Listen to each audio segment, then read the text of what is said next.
नमस्कार दोस्तों।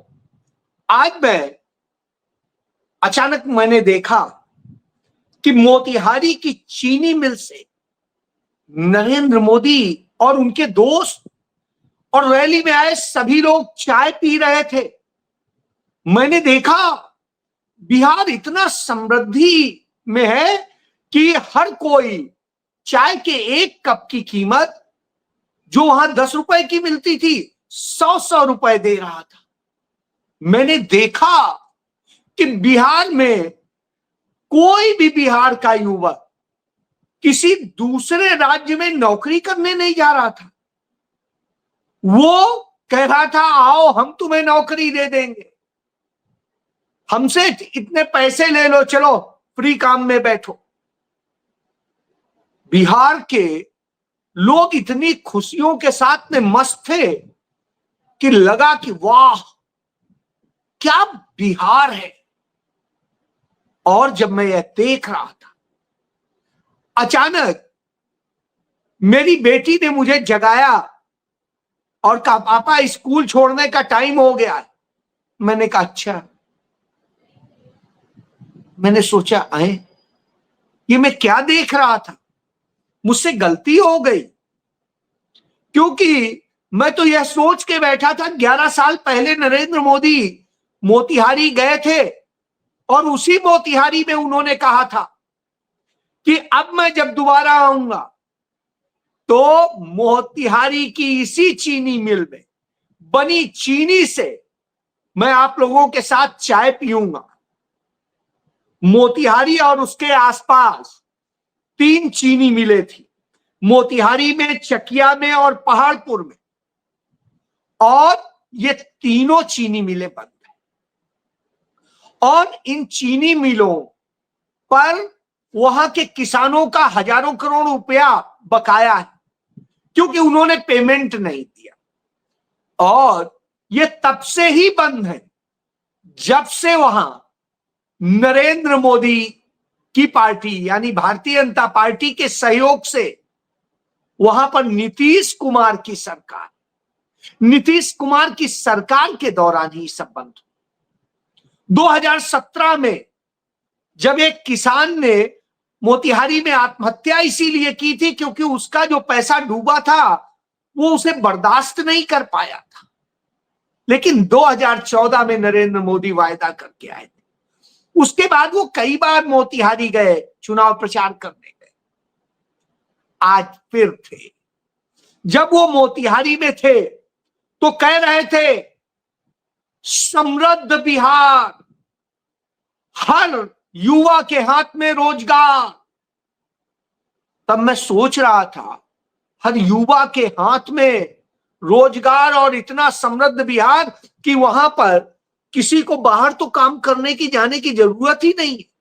और नरेंद्र मोदी यह भी दावा कर रहे थे कि उनकी और नीतीश की जो डबल इंजन की सरकार है उस सरकार में इतना रोजगार मिला, इतना पारदर्शी रोजगार मिला कि कहीं कोई बेईमानी हुई नहीं। ये जो युवा अभ्यर्थी थे जो लाठियां खाए, सब कुछ किए कि हाँ साहब बेईमानी हुई है, यह गलत हुआ है, सब झूठ बोल रहे थे। नरेंद्र मोदी ही सही बोलते। उन्होंने याद करिए तब चुनाव में घोषणा की थी कि 1 लाख करोड़, 1.25 लाख करोड़ कितना देंगे बिहार को, चाहिए लीजिए। पता नहीं, किसी को पता नहीं है अब तक कितना दिया और कितना नहीं दिया। भारत सरकार अपने आंकड़े जो है खंगाल रही है कि क्या दिया नरेंद्र मोदी ने, क्या नहीं दिया। उधर जब मोतिहारी में आज थे तो फिर कहते हैं 725 करोड़ के ये सौगात। ये सौगातें हम सुनते सुनते परेशान हो। दरभंगा आज भी ढूंढ रहा है टार्च लेके कि वो एम्स है कहां जो नरेंद्र मोदी जी बना गए, जिसमें इलाज होने लगा। वो इंटरनेशनल एयरपोर्ट कहां है जो नरेंद्र मोदी बना गए और लोग उससे उड़ रहे हैं। साहब सवाल तो होंगे, जवाब नहीं होंगे, क्योंकि जवाब हो भी नहीं सकते। वो कहते हैं पहले जंगल राज हुआ करता था, तो अब कौन सा राज हो रहा है कि आईसीयू में घुस के सरेआम रिवॉल्वर पिस्टल लहराते हुए जाकर के चंदन मिश्रा की हत्या कर देते हैं। सरेआम भाजपा नेता की हत्या हो जाती है, और ये राजधानी की घटनाएं हैं, अलग की घटनाओं की बात ही नहीं कर रहा। वकील की सरेआम हत्या हो जाती है। लड़कियां किस किस तरह से कैसी कैसी शिकार हैं। साहब जंगल राज तब था कि अब है, सवाल तो आएगा। और नरेंद्र मोदी इसके बाद में जब बंगाल जाते हैं तो घुसपैठिया खोजते हैं। घुसपैठिया यहां भी खोज रहे हैं, घुसपैठिया वहां भी खोज रहे हैं। तो पूछिए 11 साल से तुम क्या कर रहे हो, अमित शाह क्या कर रहा है? तुम दोनों इतने निकम्मे हो, तुम्हारी पुलिस, तुम्हारा जो बीएसएफ, तुम्हारी सेना, तुम्हारे सारे निकम्मे हैं क्या?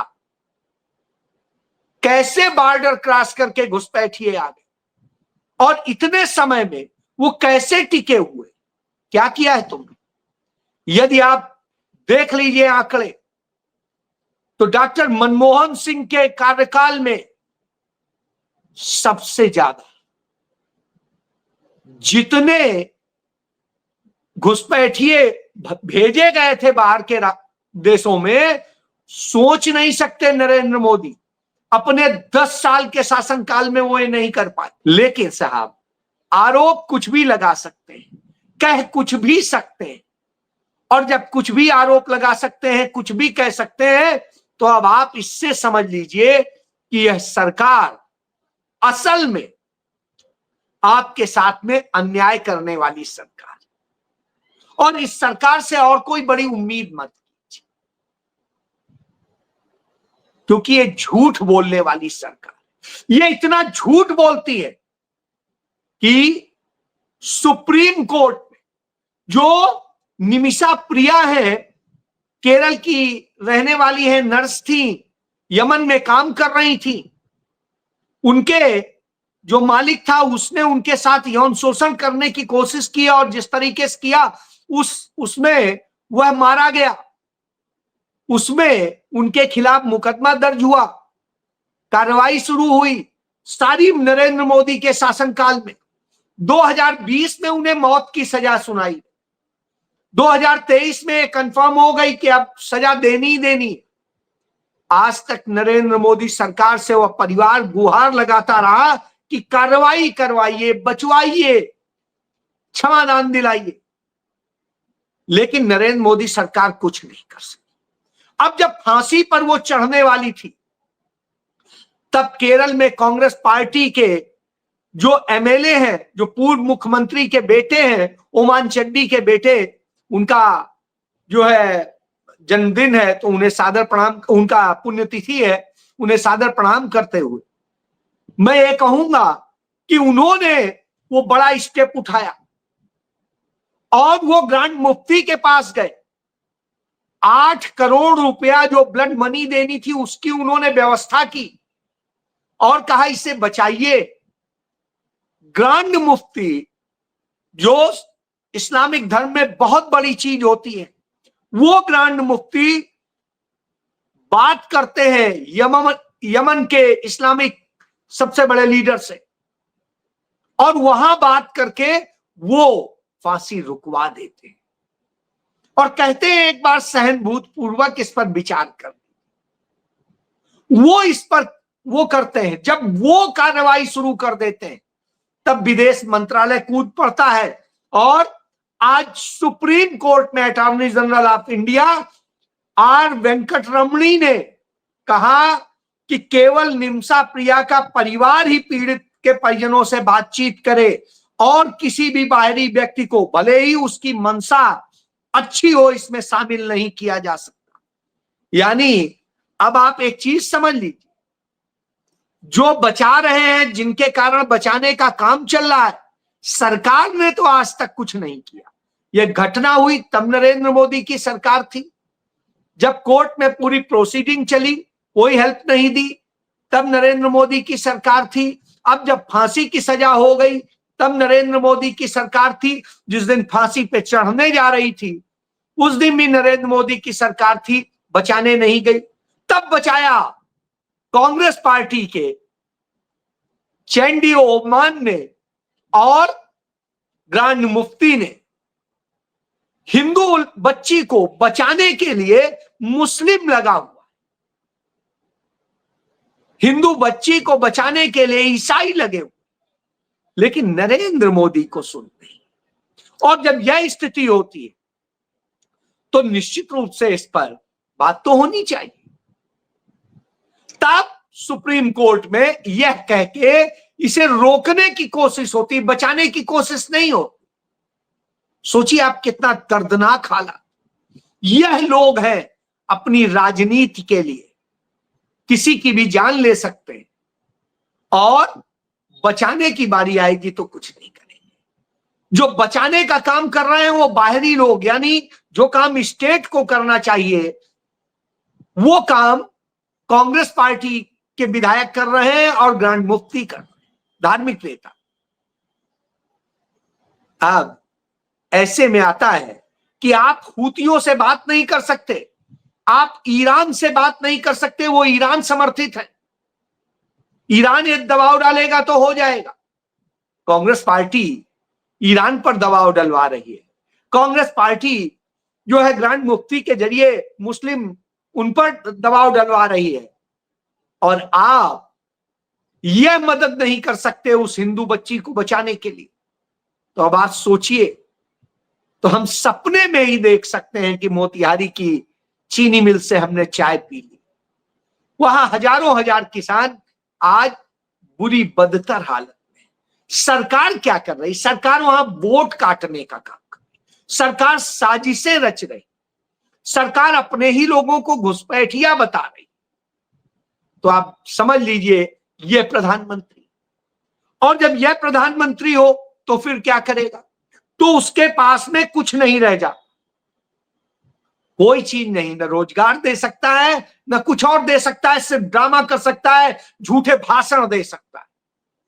और इससे जब इसका खुलासा कांग्रेस पार्टी करती है, राहुल गांधी करते हैं, उनका परिवार लड़ता है, उनके साथी लड़ते हैं, तो उन पर हमले होते हैं, झूठी एफआईआर दर्ज की जाती है, झूठे केस लगाए जाते हैं, और ईडी छोड़ दी जाती है। वही ईडी जो पालतू है नरेंद्र मोदी की, वो पालतू ईडी ने अपने पूरे इस 11 साल के कार्यकाल के दौरान 95% विपक्ष के नेताओं को टारगेट किया है, जो केसेस उसने किए, जबकि कार्रवाई के लिए, सबूत के लिए उसके पास किसी के लिए कुछ नहीं है। आखिरी दम पे ये करते हैं।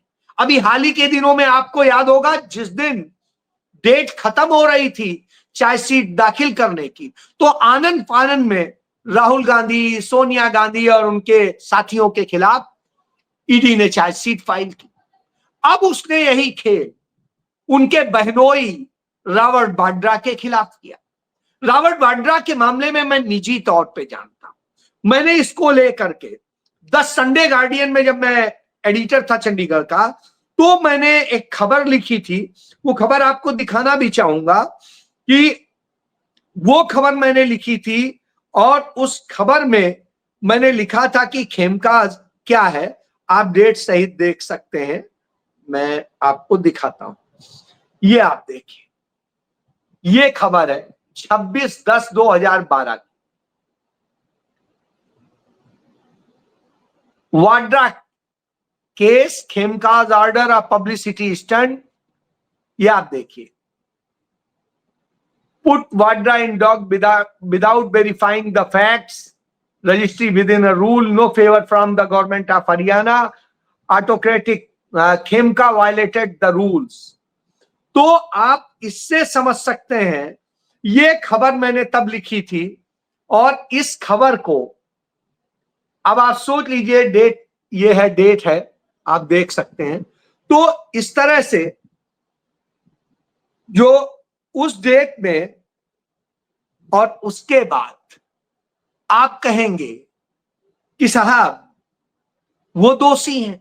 मैंने उसमें पूरा ये किया था कि कैसे वाड्रा ने 3.5 एकड़ जो उसकी कंपनी थी स्काईलाइट हॉस्पिटैलिटी लिमिटेड, वो उसने खरीदी थी, और जो उसमें पूरी रजिस्ट्री हुई थी, सारी विद इन रूल हुई थी, और इसमें मैंने पूरा दिया था कि किस किस तरीके से क्या है, और इसमें कोड भी लगा हुआ है। जो उस समय चीफ सेक्रेटरी थे पीके चौधरी, उन्होंने एक हाई लेवल जो है पावर्ड कमेटी गठित की थी। वो high powered committee additional chief secretary FCR Krishnamohan ji के नेतृत्व में हुई थी। उसने पूरा इन्वेस्टिगेट किया था और वो दिया था।